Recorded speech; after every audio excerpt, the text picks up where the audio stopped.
Our phones, tablets and computers are all capable of helping us in our business, but we don't need to be a slave to Mr. Jobs' technology. Over the last decade or so, phones and devices have grown in capability from mere bricks that we made calls and texts with to complex micro-assistants in the palms of our hands. It's become the hub of all types of communication, a suite of media tools to run the office, with apps to provide a whole world of resources. However, instead of feeling in control and at ease, we can end up feeling unable to switch off, and as if it controls us. What if we miss something? How do we use technology to help and assist, but tame it on our terms?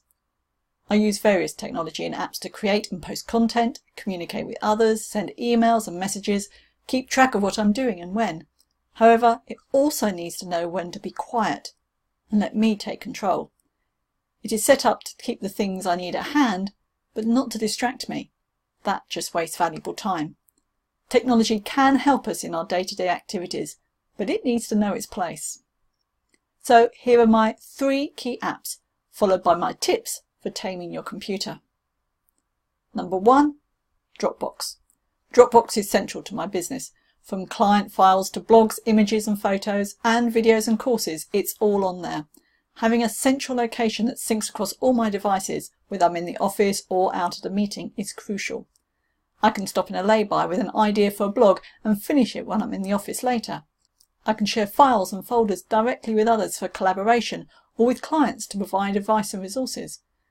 Dropbox has plenty of options from free accounts to business levels, incorporating Teams and advanced tools.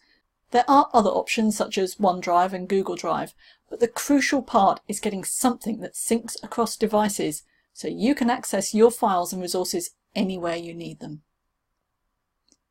App number 2 is Evernote. This app works across all devices and with a multitude of uses, from meeting notes to to-do lists, article stores and client files.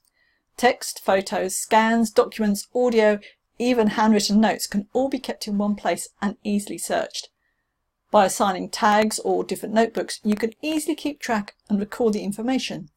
If you're reading an article online and want to keep it for later use or to read fully, then a browser extension lets you grab either the full article or a bookmark.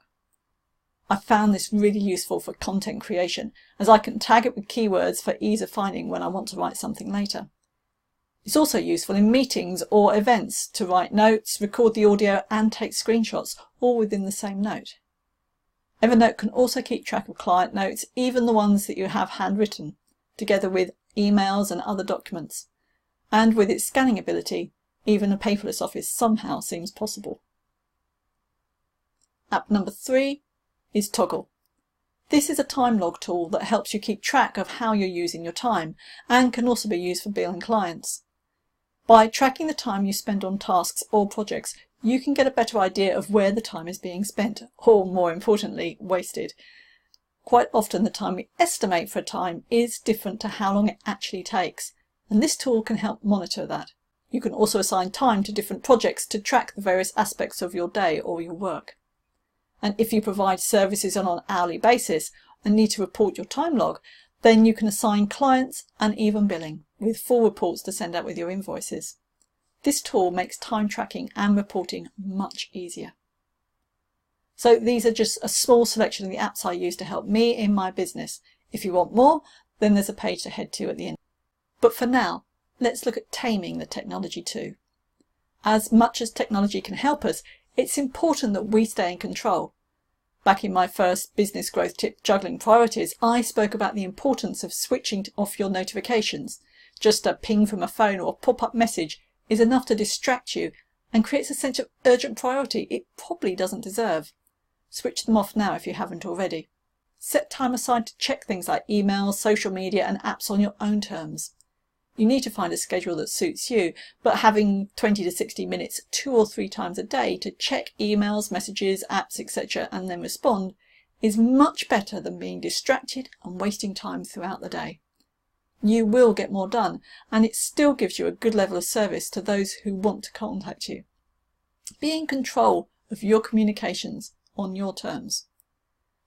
Above all, remember to be present in whatever you're doing, not buried in your technology.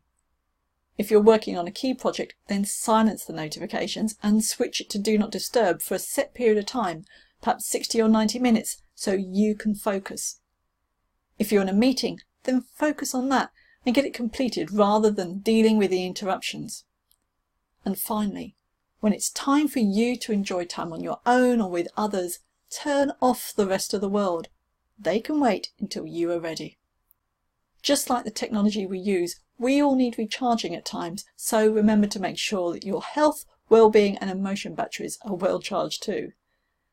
If you want further suggestions for apps that I use, then download my 20 apps for business owners at amandaholges.co.uk/apps. From content creation through productivity to well-being, there's lots of suggestions there for you to try yourself.